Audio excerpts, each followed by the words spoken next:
Buongiorno da Loreo, siamo con il presidente del nuovo Loreo 23 Cesare Mirto e con il vice sindaco Alberto Doni per parlare di questa importante attività che fanno appunto gli amici della Polisportiva Loreo ed anche per conoscere un po' di più questa importante realtà sportiva. Grazie per la disponibilità per questo breve filmato e ringraziamento a coloro che si impegnano giornalmente per la realizzazione di un progetto che sta a cuore a tutti, che è quello della crescita e formazione dei giovani calciatori. Quest'anno in seconda categoria il nuovo Loreo vanta ben 13 loredani, quindi ragazzi cresciuti nel nostro vivaio e del nostro territorio. Per noi è un gran successo. Attualmente qui abbiamo una settantina di ragazzi che sono iscritti alle varie categorie, dai piccoli amici, primi calci, esordienti misti, pulcini misti, giovanissimi.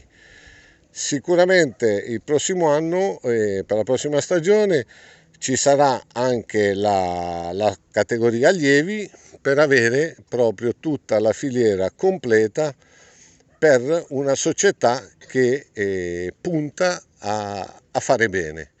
C'è un ottimo rapporto tra l'amministrazione comunale e la Polisportiva, che è la società, come spiegava prima Cesare, che gestisce l'impianto. La Polisportiva a sua volta ospita le due società che abbiamo a Loreo che appunto partecipano a due campionati di calcio di categorie diverse. Una delle due società, che è questa, appunto è super impegnata nel settore giovanile. Questa è una cosa alla quale la nostra amministrazione, l'attuale amministrazione, tiene tantissimo.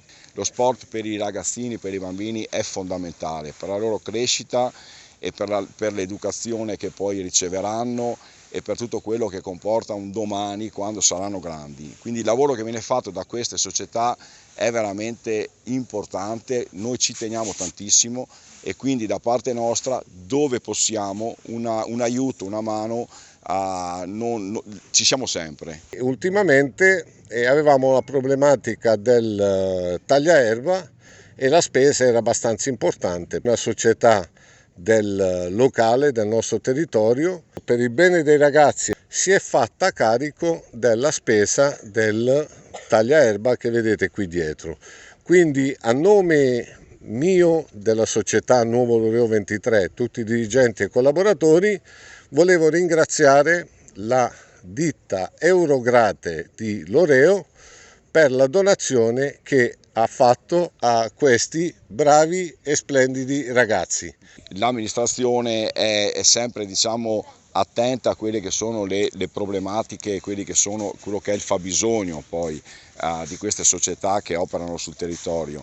E in questo caso è stata, diciamo, una bella operazione quella portata avanti dal nostro sindaco Moreno Gasparini, che è riuscito, diciamo, a rendere partecipe e a sensibilizzare un'azienda locale proprio per portare questo attrezzo importantissimo, fondamentale per un campo di calcio.